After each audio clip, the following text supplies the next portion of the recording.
السلام علیکم، کیا حال ہے حضرت؟ وعلیکم السلام ورحمۃ اللہ تعالی وبرکاتہ۔ الحمدللہ، شکر ہے خدا کا، میں ٹھیک ہوں۔ حضرت ایک سوال تھا ہمارا کہ معصوم کسے کہتے ہیں؟ معصوم کون لوگ ہوتے ہیں؟ معصوم کی ڈیفینیشن کیا ہے؟ آپ نے جو سوال کیا ہے کہ معصوم کسے کہتے ہیں، تو دیکھیے معصوم کی ڈیفینیشن یہ ہے کہ جس سے نہ کبھی کوئی گناہ ہوا اور نہ ہو سکے، اسے معصوم کہتے ہیں۔ اور معصوم کون لوگ ہیں؟ تو اللہ تعالیٰ کی مخلوق میں صرف انبیاء کرام علیہ الصلاۃ والسلام اور فرشتے یہ معصوم ہیں، بس۔ اس کے علاوہ کوئی بشر، کوئی شخص معصوم نہیں، صرف انبیاء کرام اور فرشتے معصوم ہیں پوری مخلوق میں۔ ٹھیک ہے؟ جی حضرت، بہتر۔ حضرت اب ہمارا دوسرا سوال ہے کہ اختلاف کس کس سے ہو سکتا ہے؟ کون کون شخصیت ایسی ہیں جن سے ہم اختلاف کر سکتے ہیں؟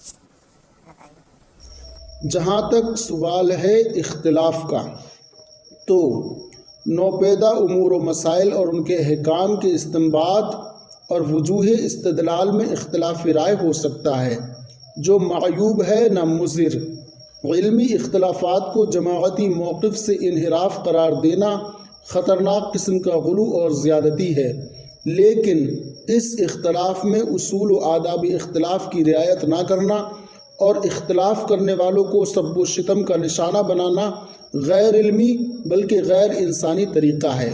اہل سنت و جماعت کا موقف یہ ہے کہ سیدنا محمد رسول اللہ صلی اللہ علیہ وسلم کے علاوہ ہر شخص کا قول ماخوذ و متروک دونوں ہو سکتا ہے، لہٰذا کسی شخص کا یہ تصور قطعاً غلط ہے کہ فلاں عالم یا فلاں شخص کا ہر قول بہرحال قابل عمل و واجب التسلیم ہے اور اس سے اختلاف کرنا ناقابل قبول و مردود ہے۔ ایسا نہیں ہے۔ رسول کونین صلی اللہ علیہ وسلم کے علاوہ ہر شخص سے اختلاف ہو سکتا ہے۔ عبداللہ ابن عباس رضی اللہ عنہما سے مرفوعاً مروی ہے، نبی کریم صلی اللہ تعالیٰ علیہ وسلم کے علاوہ ہر شخص کی کچھ باتیں لی جاتی ہیں اور کچھ چھوڑ دی جاتی ہیں۔ سیدنا عبداللہ بن عباس رضی اللہ تعالیٰ عنہما کے شاگرد جلیل امام مجاہد رضی اللہ تعالیٰ عنہ فرماتے ہیں کہ نبی کریم صلی اللہ تعالیٰ علیہ وسلم کے بعد ہر شخص کی بعض باتیں لی جاتی ہیں اور کچھ چھوڑ دی جاتی ہیں۔ حضرت حکم بن عتیبہ رضی اللہ تعالیٰ عنہ فرماتے ہیں، نبی کریم صلی اللہ علیہ وسلم کے علاوہ اللہ کی مخلوق میں ہر ایک کی کچھ باتیں لی جاتی ہیں اور کچھ چھوڑ دی جاتی ہیں۔ امام مالک بن انس رضی اللہ تعالیٰ عنہ فرماتے ہیں، اس روضہ انور میں آرام فرمانے والے نبی صلی اللہ علیہ وسلم کے سوا ہر شخص کی کچھ باتیں لی جاتی ہیں اور کچھ چھوڑ دی جاتی ہیں۔ امام احمد بن حنبل رضی اللہ تعالیٰ عنہ فرماتے ہیں، نبی کریم صلی اللہ تعالیٰ علیہ وسلم کے علاوہ ہر ایک کی رائے سے کچھ لیا بھی جا سکتا ہے اور کچھ چھوڑا بھی جا سکتا ہے۔ امام احمد رضا خان قادری بریلوی رحمۃ اللہ تعالیٰ علیہ فرماتے ہیں، انبیاء کرام علیہ الصلاۃ والسلام کے سوا کوئی بشر معصوم نہیں، اور غیر معصوم سے کوئی نہ کوئی کلمہ غلط یا بیجا صادر ہو سکتا ہے۔ پھر سلف صالحین و ائمہ دین سے آج تک اہل حق کا یہ معمول رہا ہے کہ اس روضہ پاک والے صلی اللہ علیہ وسلم کے سوا ہر ایک کا قول لیا جا سکتا ہے اور اس پر رد بھی کیا جا سکتا ہے۔ جس کی جو بات خلاف اہل حق و جمہور دیکھی وہ اسی پر چھوڑی اور اعتقاد وہی رکھا جو جماعت کا ہے۔ اللہ تعالیٰ کی حمایت جماعت کو حاصل ہے، سواد اعظم کی پیروی کرو۔ جی حضرت، بہتر، آگے سمجھ میں۔ اور ایک چیز اور پوچھنا تھی حضرت، ایک مولانا صاحب کا ہم نے بیان دیکھا تھا، وہ بتا رہے تھے کہ اعلیٰ حضرت کی تحقیق حرف آخر ہے۔ آپ سب کو خاص نصیحت سمجھیں، وصیت سمجھیں، یہ گھیرے سے باندھ لینا ہے کہ سرکار اعلیٰ حضرت رحمۃ اللہ علیہ کی تحقیقات پر اپنی عقل کے گھوڑے نہیں دوڑانے، اور اگر کوئی گھوڑے دوڑانے والا ملے اس کے پیچھے جانا نہیں ہے۔ بڑے کتنا ہی بڑا نام اعلیٰ حضرت زندہ باد، ان سے کوئی بڑا ہوگا تو دیکھیں گے، ہو تو ہمیں پہچان نہیں ہے، اس سے ہم نے اعلیٰ حضرت ہماری سمجھ میں آ گئے، ورنہ یہ کہ آپ کہیں کے نہیں رہیں گے۔ اعلیٰ حضرت کے فقی مسائل ہوں، اعتقادیات ہوں، جو بھی ہوں، بس اعلیٰ حضرت کی تحقیقات ہمارے لیے حرف آخر ہے. یہ سارے میرے مدنی بیٹے مدنی بیٹیاں یہ ذہن بنا لیں، اور یہ پہچان ہے ہماری کہ جو اعلیٰ حضرت رحمۃ اللہ علیہ کا ہم ذکر خیر کریں تو جس کا چہرہ بشاشت چہرے پر نظر آئے، چہرہ کھل اٹھے خوشی سے، بس وہ اپنا ہے. باقی جو بھی ہو اپنے مطلب ہم بھلے میرا رضا بھلا.